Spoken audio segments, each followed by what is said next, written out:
I welcome you all to the session on Raman effect, which is a part of physics syllabus of BSc 5th Sem paper 2 as prescribed by Karnataka University Dharwad. Today we are going to deal with quantum theory of Raman effect and Raman spectrum. Let us start with quantum theory of Raman effect.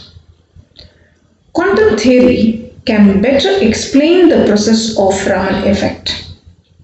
We know that Raman effect is due to inelastic interaction between light photon and a molecule of the scatterer.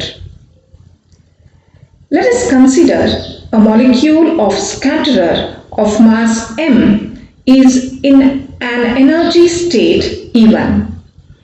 Let the molecule move with the velocity v1.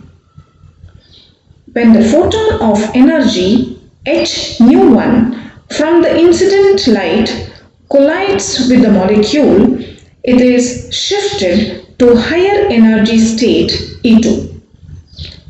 The photon is scattered with the frequency nu2, while the molecule may move with the changed velocity v2.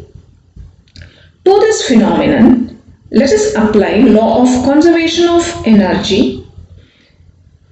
Here, energy after interaction between the molecule and the photon will be equal to the energy before interaction between the molecule and the photon.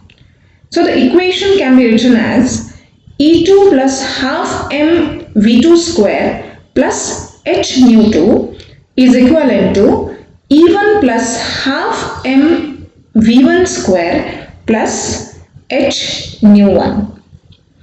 Assuming the change in the velocity of the molecule is practically negligible, that is, the kinetic energy of the molecule is unaltered during the collision, we get E2 plus h nu2 is equivalent to E1 plus h nu1. The same equation can also be written as E2 minus E1 equal to h in the bracket nu1 minus nu2. The equation can also be expressed as nu1 minus nu2 is equivalent to E2 minus E1 divided by h. From this formula, the following three cases may arise. If E1 equal to E2, that is, there is no change in the energy state of the molecule, then nu1 equal to nu2, that is, the frequency of the scattered photon and the frequency of the incident photon are equal. Then it corresponds to unmodified line of the scattered radiation.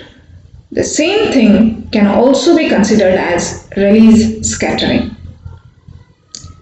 The second case is if E2 is greater than E1, that is, the energy of the molecule after scattering is more than the energy of the molecule before scattering, then nu1 is greater than nu2. That is, the energy of the scattered photon is less than the incident one. This corresponds to longer wavelength, that is, the Stokes lines. The third case is if E2 is smaller than E1, that is, the energy of the molecule after scattering is less than the energy of the molecule before scattering. Here, the molecules jump to the lower energy state, then nu1 is smaller than nu2, that is, the energy of the scattered photon is more than that of the incident one. This corresponds to the shorter wavelength or anti-Stokes lines. From these three cases studied above, we get the Raman spectrum as represented in the diagram. In Raman scattering, there are three processes that occur. The molecule relaxes back down to the ground state and emits a photon h nu naught of equal energy to that of the incident photon. This is an elastic process and is again referred to as elastic or release scattering. So it is represented by the first transition as shown in the diagram here.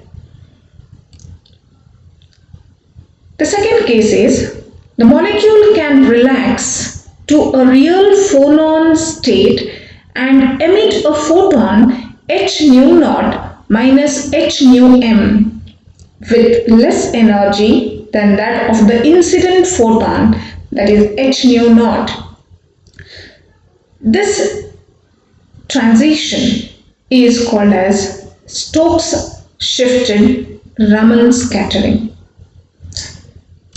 The third transition that arises is when the molecule is already in the excited phonon state, is excited to the higher virtual state by the photon, and then relaxes back down to the ground state, emitting the photon of energy h nu naught plus h nu m with more energy than the incident photon h nu naught. This is called as anti-Stokes Raman scattering.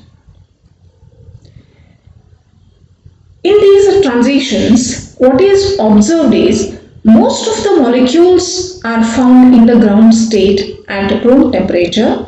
Hence, there is a much lower probability that the photon will be anti-Stokes scattering. So the probability of Stokes scattering is more than the anti-Stokes scattering.